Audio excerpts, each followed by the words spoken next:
So we're waiting for Bernie to get here. He's late. I'm late too, most of the time, so that's okay. The best people are always late. We got shit to worry about. Just want to make a little bit of commentary here. I'm here at the Des Moines Bernie Sanders Super Bowl party. He's going to be here shortly. Ro Khanna just spoke, and before that it was a Wisconsin surrogate, and before that it was Nina Turner. I want to point out something here. Unfortunately, the Bernie Sanders event staff hasn't been very kind to grassroots media the whole time. Since yesterday, we've encountered, I'm with Tina Berg from Real Progressives, and we encountered really negative Where do you want to go? situations with the Bernie press team. And, well, no, I'm sorry, not with the events team. The press team is wonderful. And I don't know if you guys can see here, but that part is designated only for the mainstream media, and basically they made volunteers protect that part, even though it's not even covered. We weren't even allowed to bring our own tripods, and it's the first time. I've only experienced this mainly in Iowa. I didn't experience it elsewhere, but it's kind of really a bad look for a grassroots campaign to be, pretty much giving, preference to the mainstream media. And I just want to clarify, the Bernie Sanders event staff is not technically a part of the campaign. Basically, the DNC requirements make him hire from a consulting company, and that's kind of what has been happening. And it shows. It's kind of disappointing. Like I said, we hadn't experienced it before. And sorry, it's really loud. And this is a bar that we're at, and we're just waiting for Bernie to get here. So I would honestly walk around, but I don't want to lose my spot because I don't have a designated spot, which is completely crazy to me. Usually, as press, you have a designated spot, but only mainstream media has been protected. So that's an unfortunate part of the problem. So we're just waiting here.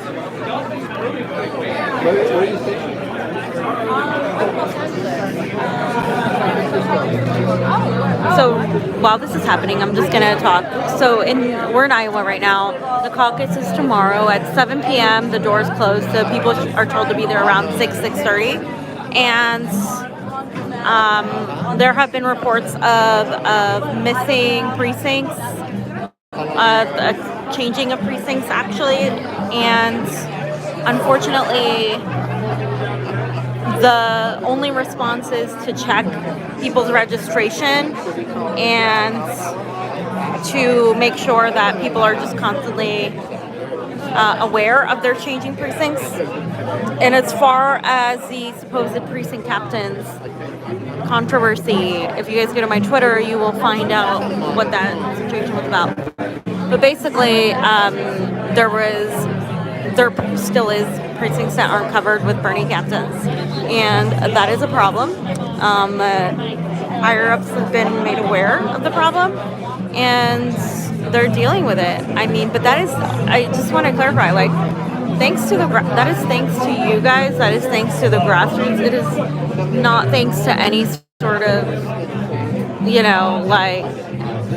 designated field director. And I'm going to start being very frank about all this because I haven't really talked about it before. But I'm pretty, irritated with the way some of these things are being handled. And I think it's time some people started to understand, this is a very complex situation going on right before Iowa. And we can't afford to lose. We can't afford to This is not a job for most of us. This is our lives. And so what for us it's a much bigger deal than, fulfilling a sort of contract and fulfilling any sort of thing. And it's unfortunate, but this is the nature of running a grassroots campaign, is that you have to deal with the system that pretty much puts people in a situation where they have to work within the confines of that system, right? Now, the majority of people that I've talked to in Iowa, and we will be releasing interviews all day tomorrow that Tina and I have done, are very pro-Bernie, and if they're not pro-Bernie, they like Bernie and somebody else. And the majority of these people see that there are problems, they just differ in how to fix them. And so it is imperative that the caucuses go in a fair manner. We are seeing the DNC try to change the rules. We are seeing the Des Moines Register obviously ignore Sanders and favor Elizabeth Warren. We are seeing the multitude of media, mainstream media, that is somehow being propped up in these events. This is why it's like, well, that's what I don't understand. It's like, why are you propping up mainstream media in these events when these are the same media that are attacking Sanders? And what that mainstream media has, like the New York Times, Washington Post, have been spewing out articles about Sanders that if he wins, they're just not going to accept it, basically. Anybody that thinks this is going to be easy is under some sort of delusion. And polls, I mean, I agree we do need more exit polling, but polling isn't who's here and who's watching me. I feel like I'm being watched. I don't know. I don't see anybody. I'm trying to hide because, like, I don't trust some of these people, dude. But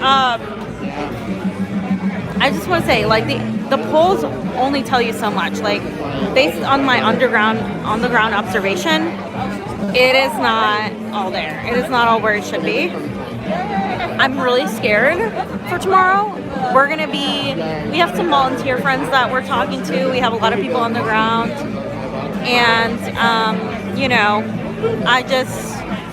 I'm just a little bit concerned with a lot of the issues that have been dealt with. So,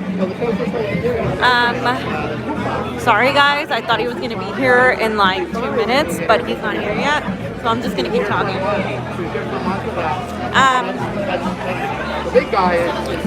I don't know. What do you guys think? I'm genuinely, like, I'm not worried about his support. I'm worried about, number one, the way the mainstream media, the DNC. Number two, the way certain things are being handled and not properly addressed by people in this campaign. And number three, the gaslighting and the lack of self-awareness by some of even his supporters or people in the progressive movement who want to see ponies and rainbows but don't really understand, like, there are bad things happening here that we need to address. And it is because I want Bernie to win that I want to bring these things to light. And I just don't think a lot of people are that self-aware based on my time here.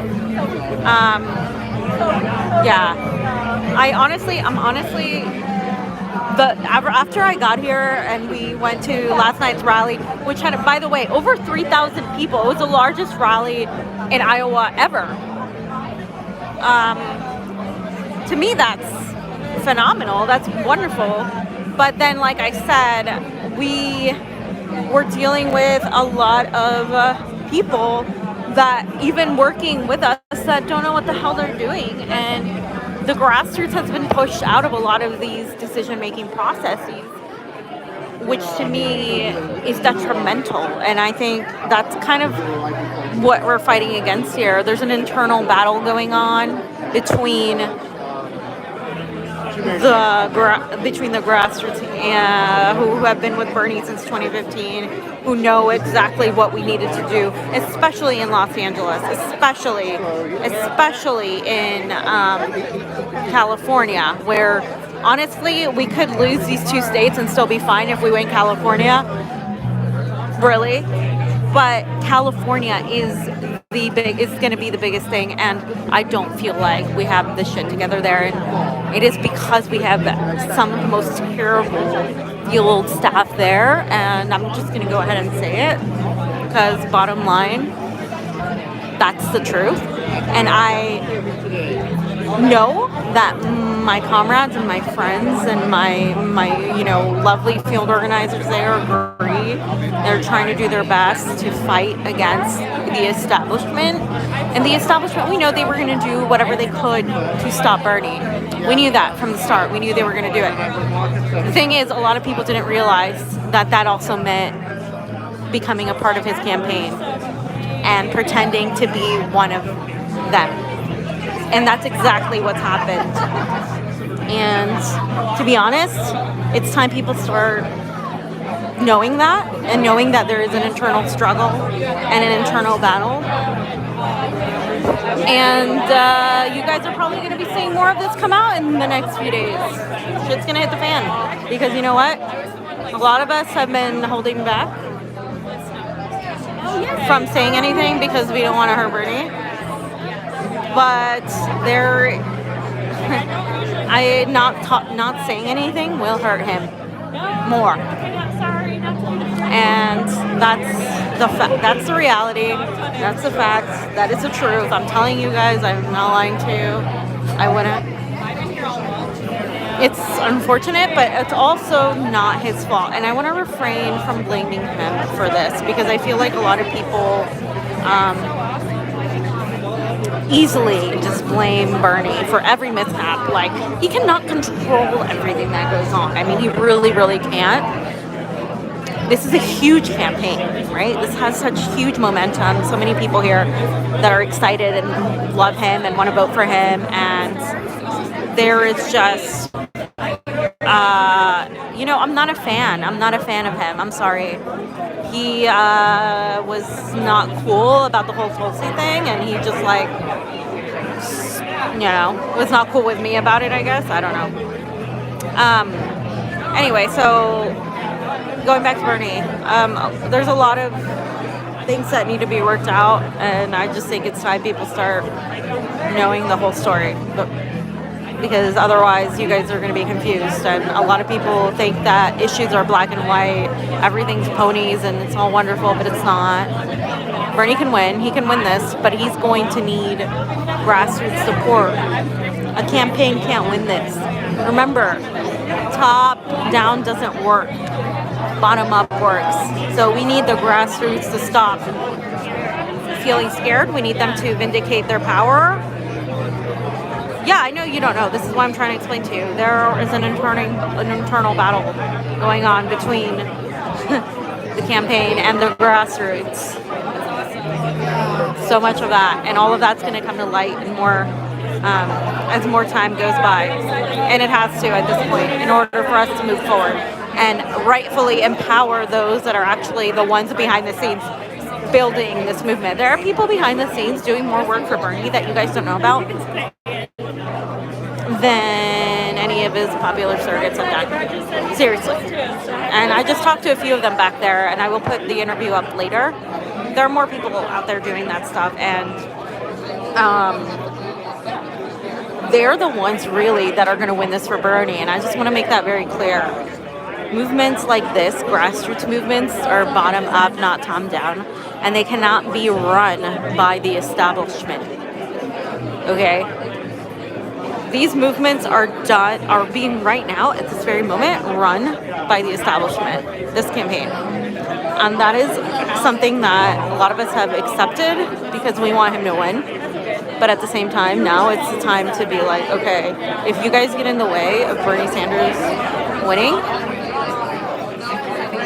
we're going to fight back.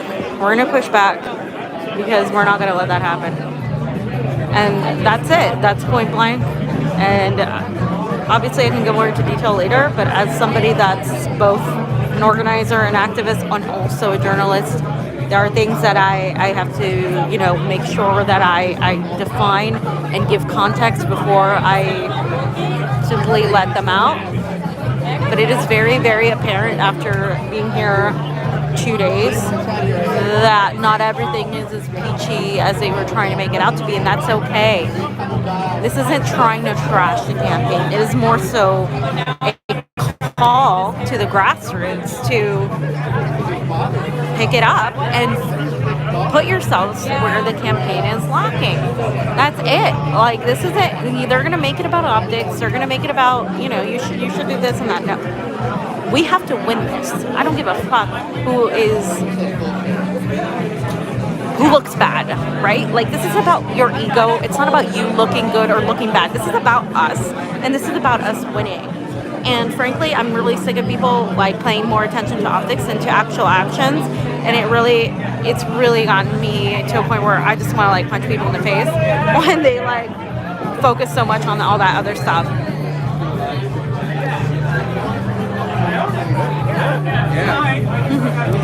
No, I'm here. It's not about that. We're waiting for Bernie to come. Basically, Bernie and Jane are supposed to be here, and they're not here yet. So we're waiting on them to come. And they were supposed to be here, and they're not. So I don't know. There he is. There's a Bernie bus. There it is. Wait, there it is. There it is.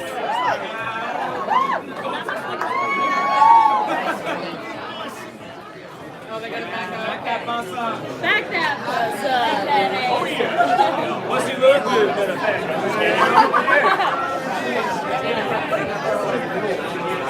Here, Brett says, love the cheap rip. Almost game time. Made it. What are you talking about, Brett?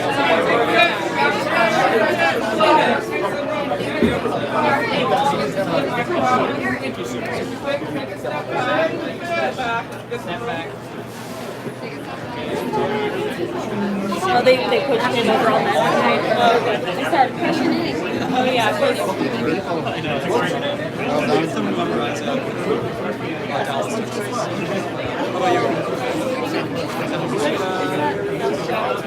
No, I work at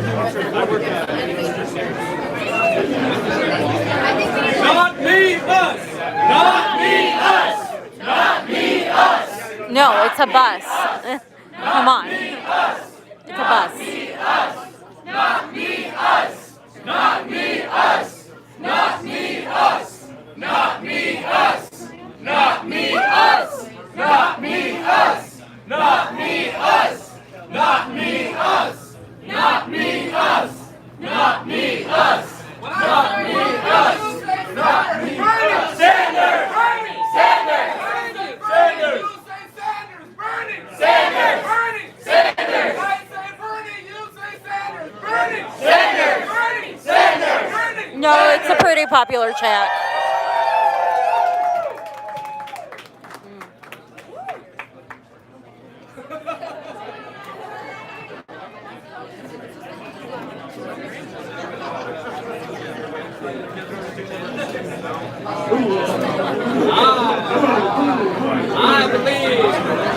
I believe that.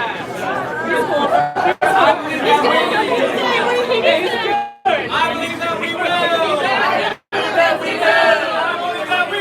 I believe that we will win. I believe that we will win. I believe that we will win. I believe that we will win. I believe that The venues have been way too small.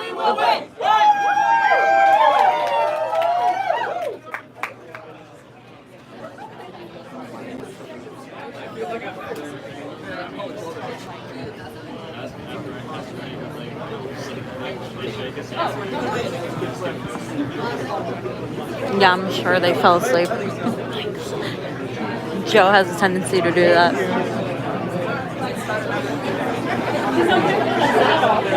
I'm gonna wait too. I'm excited. Right.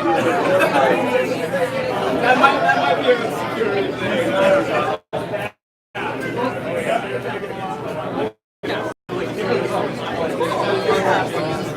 Or he just yells angrily.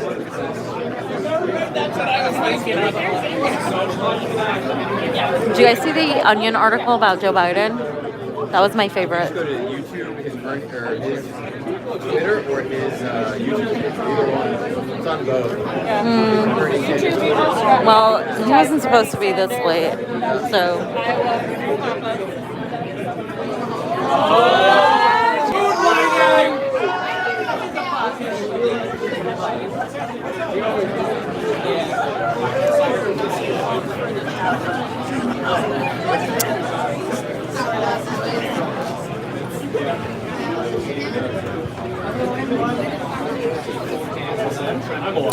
All right, Cindy. America can afford $1 trillion for war, but not student debt. Can you please explain that to me? I just want to hear your reasoning.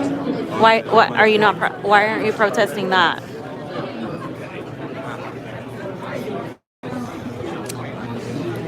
Long story short, you cut the millennial debt and student loans. You give them more money to put back into the economy. Even as a capitalist, it would work in your favor.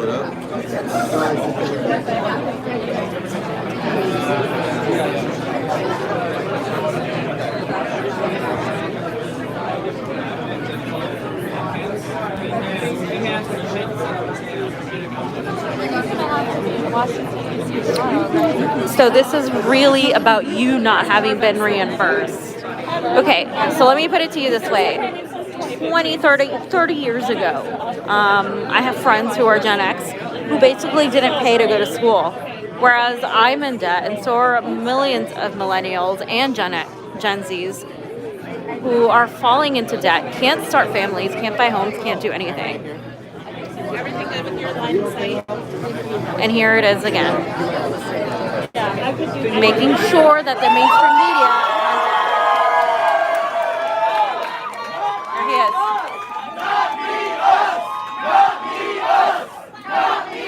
Well, now you need a master's.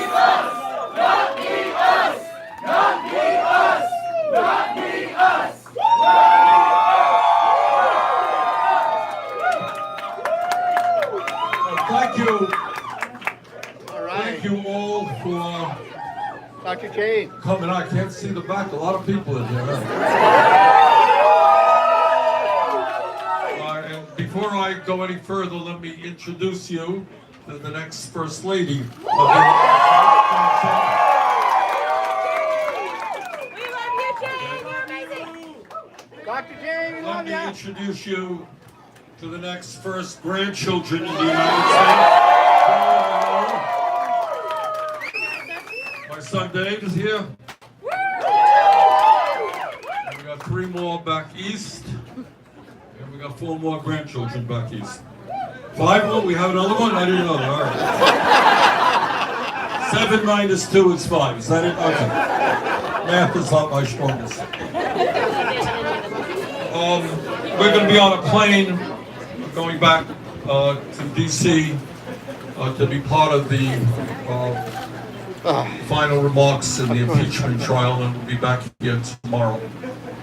And I just wanted to take this opportunity to very sincerely thank the people of Iowa for your hospitality and for the seriousness in which the people of this state accept their responsibility as the first people who will be voting in the 2020 election.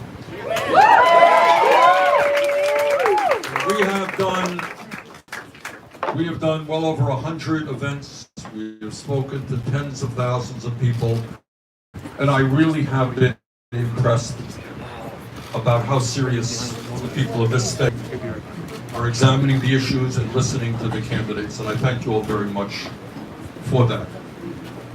I don't have to tell anybody in this room that the 2020 election is the most consequential election, certainly in the modern history in America, and quite possibly in the history of America. I'm not a historian, but that may be the case. In my mind, this election is about 2 fundamental issues. First, it is absolutely imperative for the future of this country that we defeat the most dangerous president in American history. We don't need a president who thrives on divisiveness. thrives on trying to divide us up. And my promise to you that as president, our administration will bring our people together. Bring our people together, black and white and Latino, Native American, Asian American, gay or straight. We're going to bring our people together around an agenda that works for all of us, not just the 1%.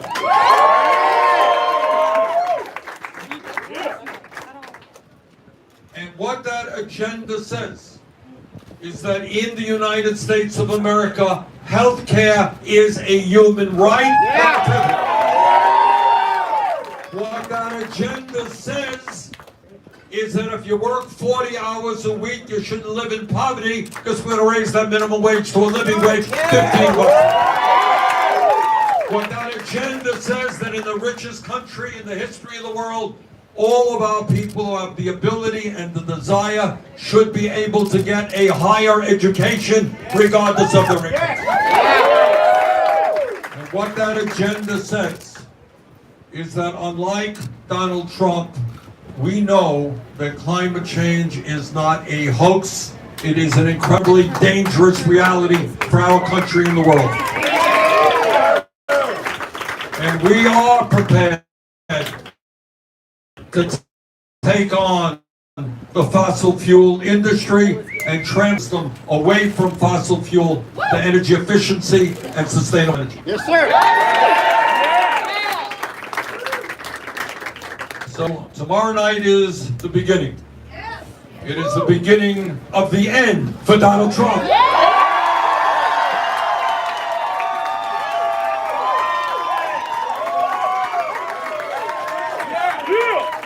It is the beginning of the moment when we tell the billionaire class and the 1%, this country belongs to all of us. So I am here this evening with Jane and grandkids and my son to ask of you that tomorrow night, please do your best not only to come out to caucus, bring your friends, bring your distant cousins, bring those people you haven't talked to in years, and get them out to the caucus. Because here is the simple political truth. And I say this all over the state, and I believe it to be true. If the turnout tomorrow night is low, we're going to lose. Yep. If the turnout is high, we're going to win. So our job together is to create the highest turnout in the history of the Iowa caucus. Thank you all.